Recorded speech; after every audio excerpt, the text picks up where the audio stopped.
ירושלים של זהב ושל נחושת ושל אור, הלא לכל שירייך אני כינור.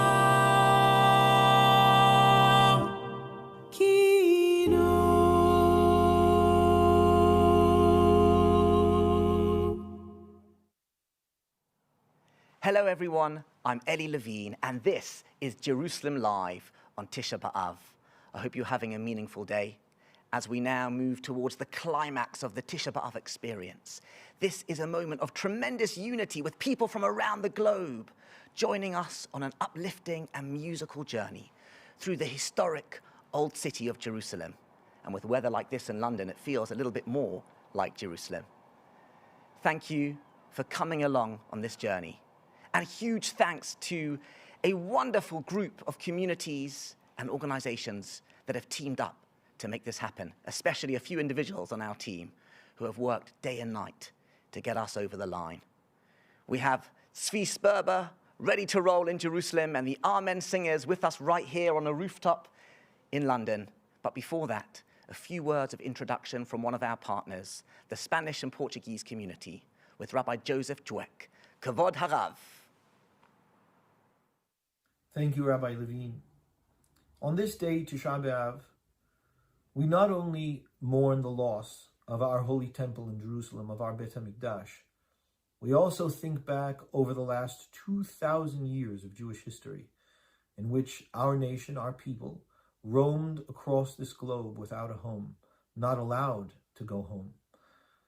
In that time, there is not a language that we have not spoken, not a culture that we have not experienced.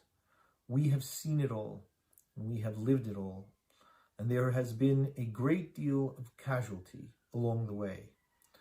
And during all of that time, in the heart of our people, in the soul and minds of our people, there was a hope, there was a yearning, there was a belief in the covenant that our people had with God, that one day we would return, and we would return as a sovereign and free people. We sang, Ani Ma'amin, I believe, I have full faith that God will bring us back and that God's promises will come to full fruition.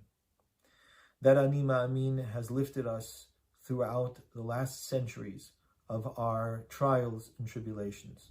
And even now, as we come back to the land in great merit, that God has brought us back to live there, to flourish there, and to build our nation once again in freedom and strength there. We have the ability to see the cornerstones of our people, the cornerstones of who it is that we are. As JRoots takes you on a tour to be able to see in the old city of Jerusalem, beginning at the gates, the very places that we yearned for so long over our last and long history. The Ani Ma'amin has always been words and a tune that has moved us. I now hand you over to the Ahmen Singers, who will sing Ani Ma'amin.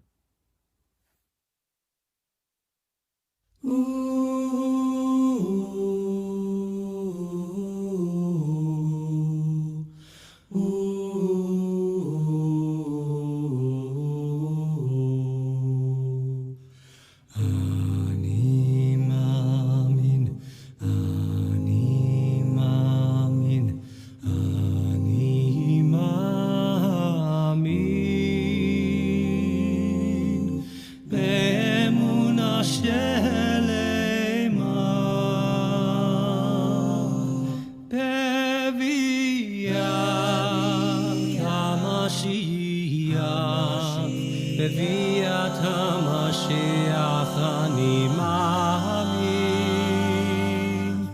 בביאת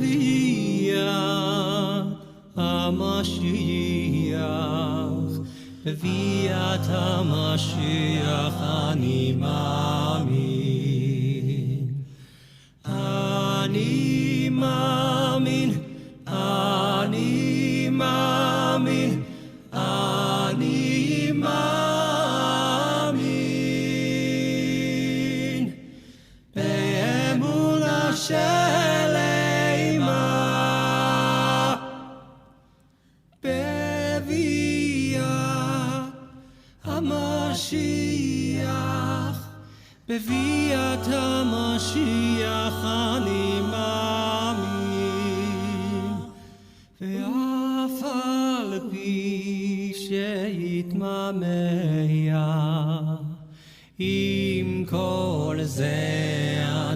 מאמין, ואף על פי שיתמהמה,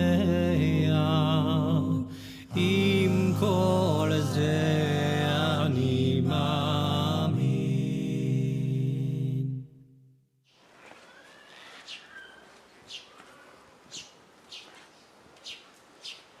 Welcome to Jerusalem. My name is Tzvi Sperber. I'm the founder and director of JRoots.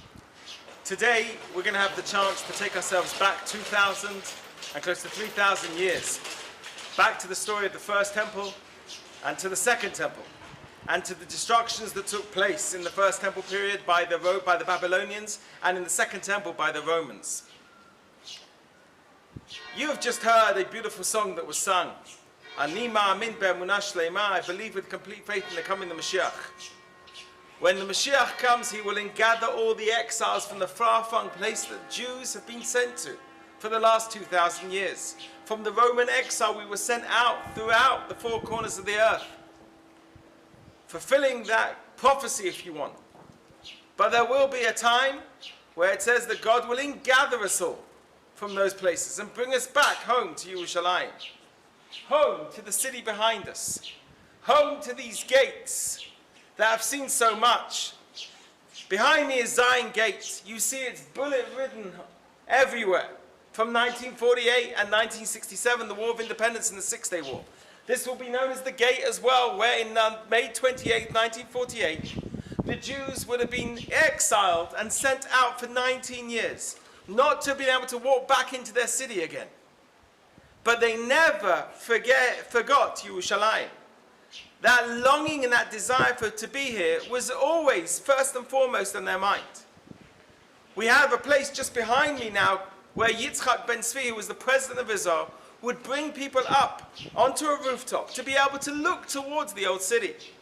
3 times a year, on Pesach, on Shavuot and Sukkot, where it says, Shalosh Regalim, Shalosh Pa'amim Yera'eh Kol Zechorecha, 3 times a year. We come up to see the glory of what Yerushalayim was. He never wanted us to forget that. So the president would bring the people up to the rooftop so they'd be able to see at least a glimpse of what the walls of the old city once were. That idea of Yerushalayim, that idea of trying to hold on to what it means to be part of Yerushalayim, we have never forgotten. Jerusalem is deeply embedded in each and every one of us. We will not forget Yerushalayim, ever. And it doesn't matter how many people have tried to take us away from this site. Think about it. For the last 2,000 years, we've prayed in one direction. It's been to Yerushalayim.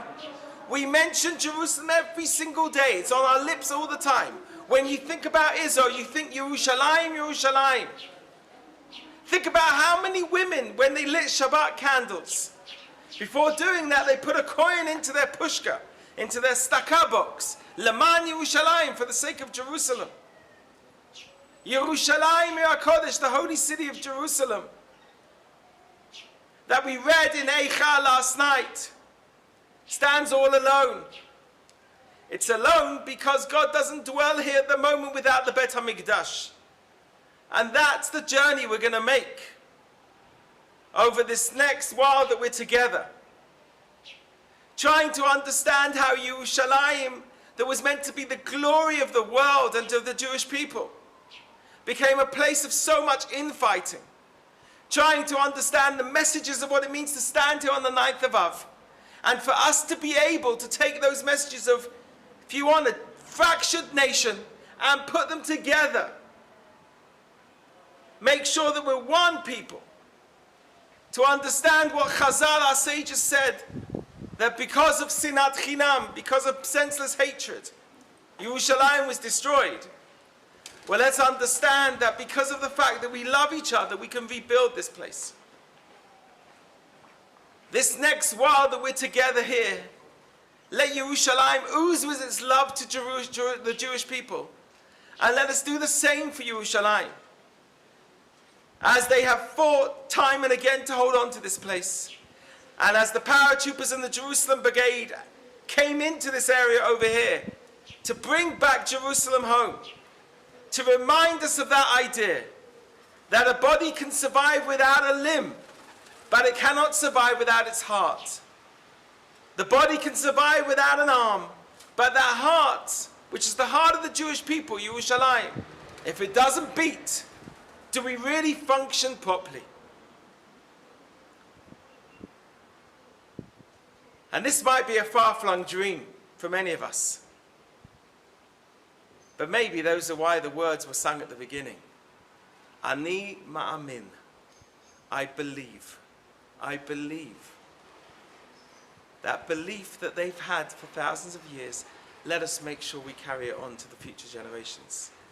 Of that belief of Yerushalayim, Ir HaNitzchit, the eternal city. Yerushalayim, Ir HaKodesh, the holy city. That city that we all love so deeply. Let's make sure that for this next time, that we're together, we'll be able to open up our hearts and souls for Yerushalayim. ולירושלים עירך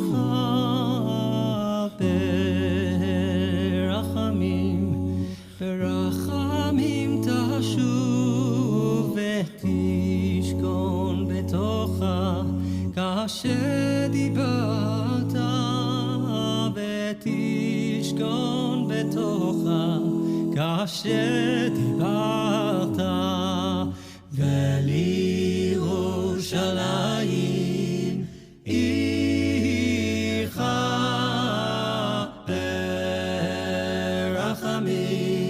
ברחמים תשוב ותשכון בתוכה כאשר דיברת ותשכון בתוכה כאשר דיברת היי היי היי ובני עושה בקרו בימינו בניין עולם בכיסא דוד דוד עבדך או מהרה לתוך התחין היי היי היי ובני עושה בקרו בימינו בניין עולם בכיסא דוד דוד עבדך או מהרה לתוך התחין.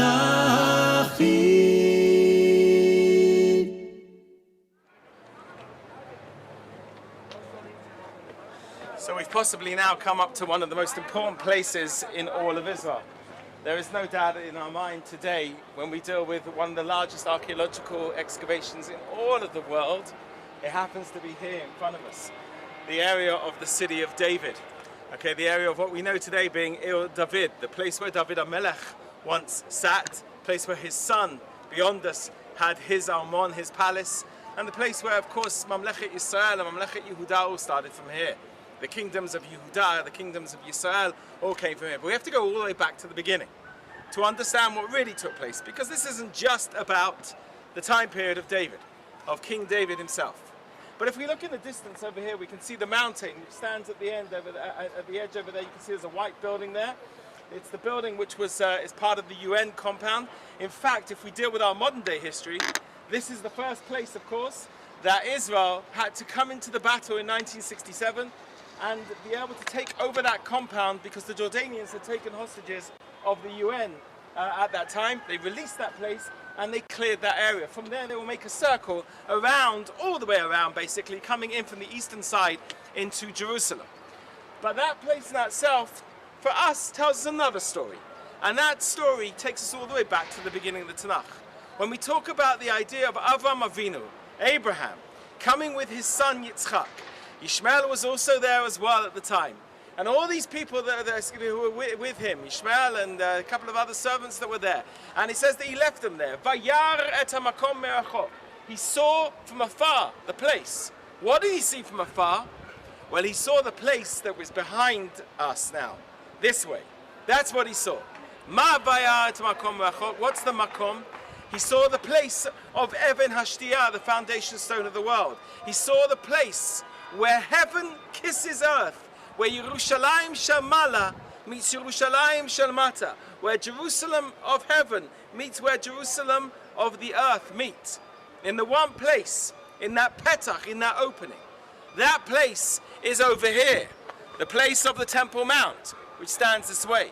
From there to here, Avram will take his son Yitzchak, and they will walk through the valley, which is below us over here, in the Kidron Valley. They'll walk through the valley, and they'll go up to the mountain, and of course the story is well known to all of us. The story of the binding of Isaac, the story of the Akedah that takes place over here. Another one of those things that happen on this mountain. Remember, the mountain itself, which today is dominated by the wall of the old city and the wall of the southern wall, which we'll talk about, and of course beyond there, the area of the Al-Aqsa Mosque that you can see the grey dome at the top over there. But the mountain, Har HaMoriah itself, of course, is the place where, if you want, not just the world was created from there, because we talk about the foundation of the stone of the world, but the Jewish people and its heritage are going to be created from there. It's the place where Hashem breathes in earth, breathes in air, according to what we have in one of the Medrashim, talking about that into Adam HaRishon, into Adam. It's the place as well where, when we talk about this area over here, Adam and Chava, Adam and Eve's kids, Cain and Abel, will come here to sacrifice before we have the unfortunate thing that takes place where Cain kills Abel. It's the place where Noach will come to. After he has parked his ark in Turkey after the flood, he will then come to this place over here, and he will take the extra animals and he will sacrifice them here too. It is the place where the Akedah will take place, as we just spoke about. And it's also the place where the Sulam will go from outside Shamayim, from the heaven to the earth, where Yaakov will be and be watching the angels going up and going down, going up and going down. All of these events are going to be part of what is going to bring David HaMelech to this place here too. Remember, Yerushalayim, it's not just about building a city with defenses, with water, with roads, because if it was that, you wouldn't build Yerushalayim. Yerushalayim doesn't sit with loads of water, even though there is a spring here. Yerushalayim is surrounded by hills all around it that are taller than it. Especially the place that we're in now. Why be here? You can be conquered much easier.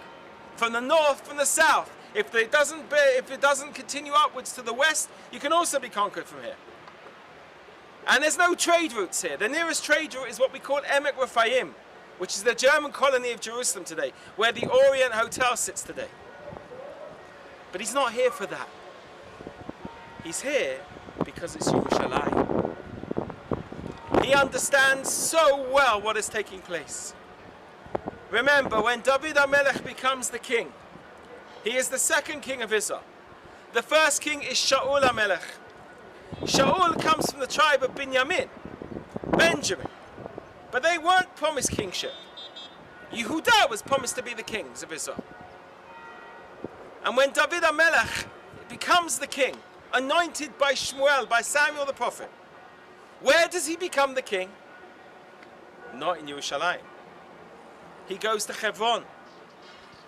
And he is the king in Hebron, in that area of Yehuda, for 7 years. But for the 33 years, he will come back up here to Yerushalayim, to this place over here. Why does he come here? So now we have to go back to the story of Joseph, of Yosef. When Yosef meets Benjamin, for the first time, it says that Benjamin and him, of course, he cried on his shoulders twice. Why? Because he foresaw the first and the second temple that will be destroyed within the area of Benjamin, within the area of the land that was given to Benjamin. That means that that area over there is the tribal area of Benjamin. But if we swing the camera around now, and we look now towards the mountains over here, we know that we're in the area of Yehuda, of Judah. In the middle